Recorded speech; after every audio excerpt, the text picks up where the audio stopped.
Well,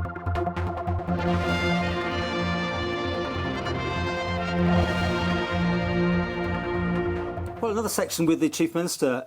With your diary being so busy, thank you for sparing the time for the catch-up sessions.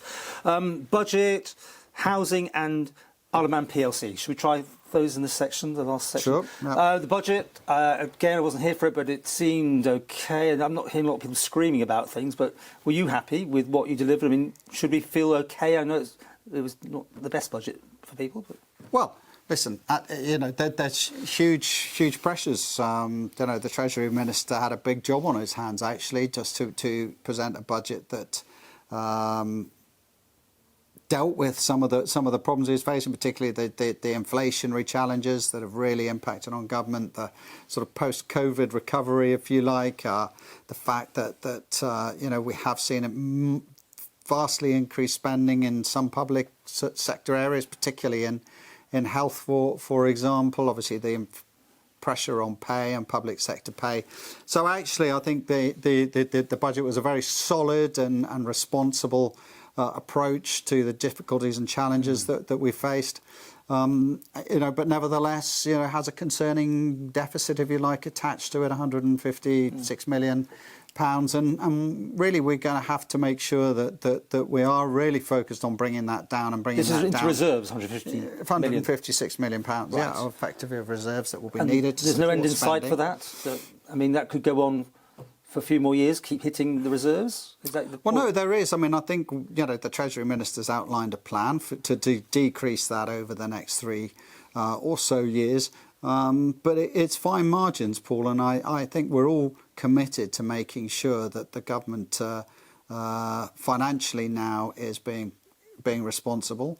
That means departments are going to have to deliver within budgets now.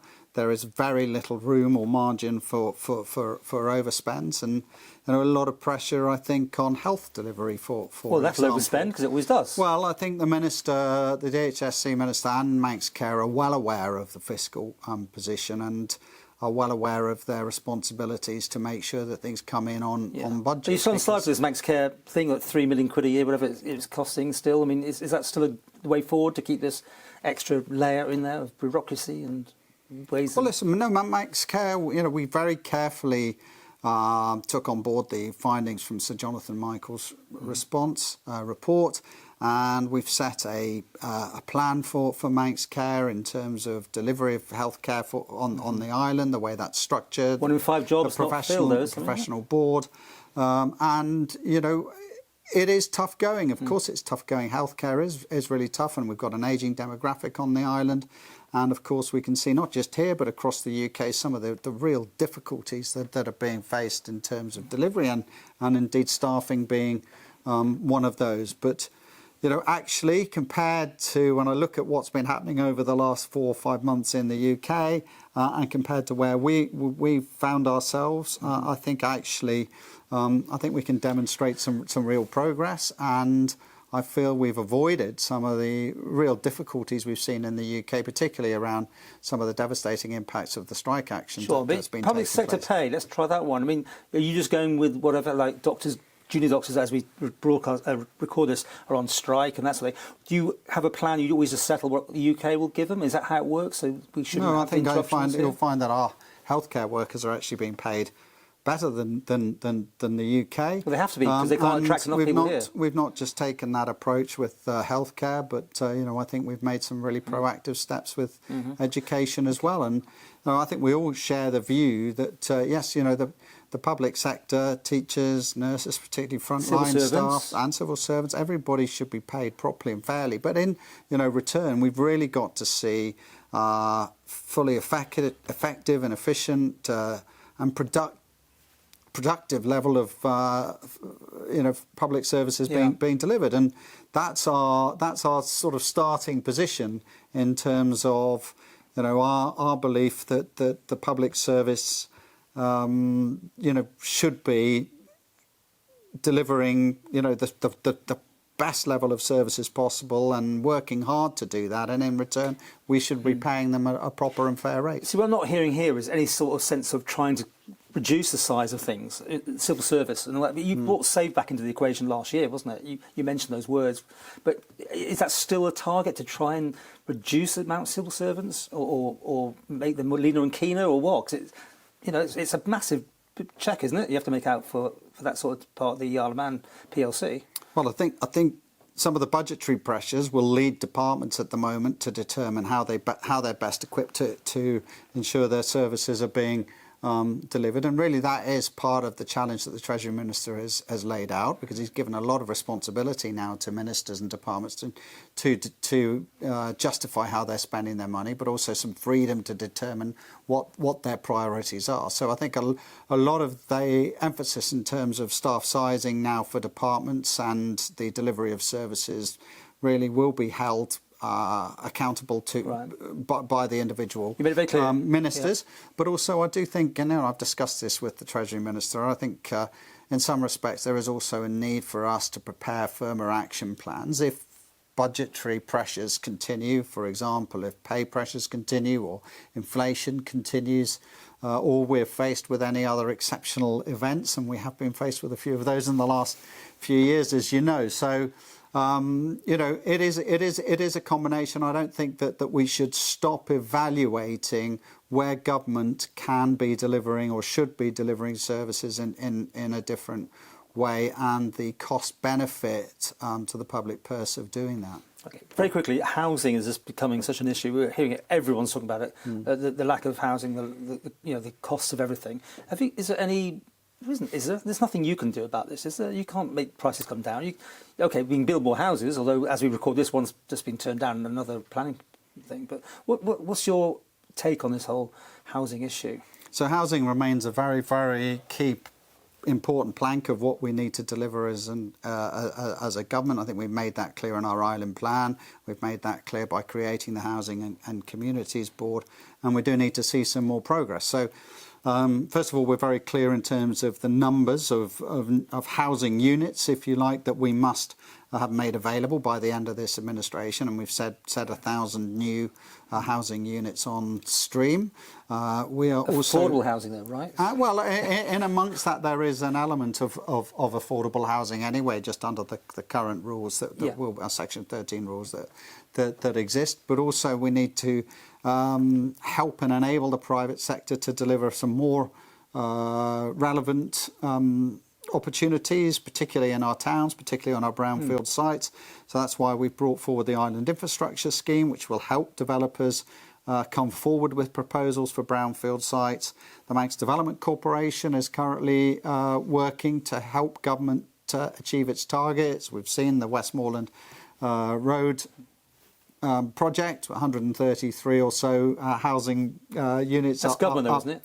Up in that part of Douglas. No, but yes, it is. It's through an arm's length body, but ultimately they will either be rental or for sale. I think a lot of those will be for rental. But yes, the government is helping, is taking steps through its arm's length company to help contribute towards the housing crisis, and we will be very shortly undertaking a housing strategic needs review to actually understand specifically what we need to do in terms of numbers of social housing, but also what our overall housing projections will look like. Because you want 15,000 more people here, right? Pushing ahead and making assumptions that level of people do arrive in the island by 2035. You want 15,000-ish.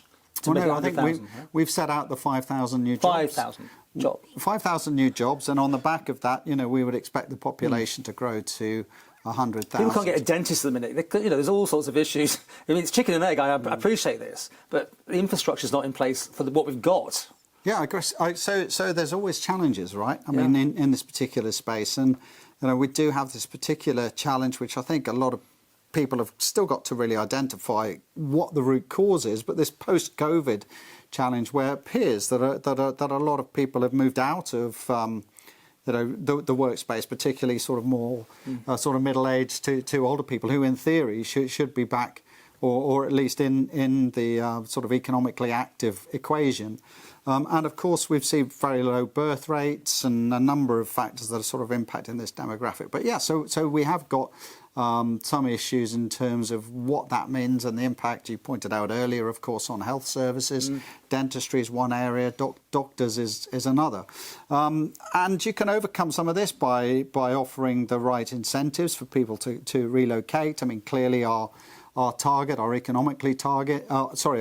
target around the population is about economically active workers coming here, 5,000 workers, and obviously proportions of that are in fact for the public sector, of course, to help fill some of those spaces. And of course, we can help and assist with that, of course, by also having in the right training in place, the right development opportunities as well. So we have to tackle that. But if my argument has always been, and if you just stand still and tackle that issue, you know, for today, and you don't move on until it's been properly tackled, then, you know, I think we will be doing ourselves a disservice, and we'll actually find ourselves behind other nations. I think, you know, there's been a lot of talk about economic strategies, you know, in terms of post-COVID recoveries. You can see what Biden's doing in America, for example, the amount of money that he's pumping in to attract business and industry. Other countries are adopting different sort of strategic aims. You know, I think it's good that we've got clear, targeted economic ambitions for the island. It will help drive future success for us. But you know, alongside that, we've also got a number of challenges that we need to tackle for the here and now as well. And we are doing our very best to make sure that we do find the teachers, we do find the nurses, that we do find the doctors and the dentists. But when I went to see you, I was reading one of the magazines out there, when you've got a big headline saying, we're in for some tough times ahead.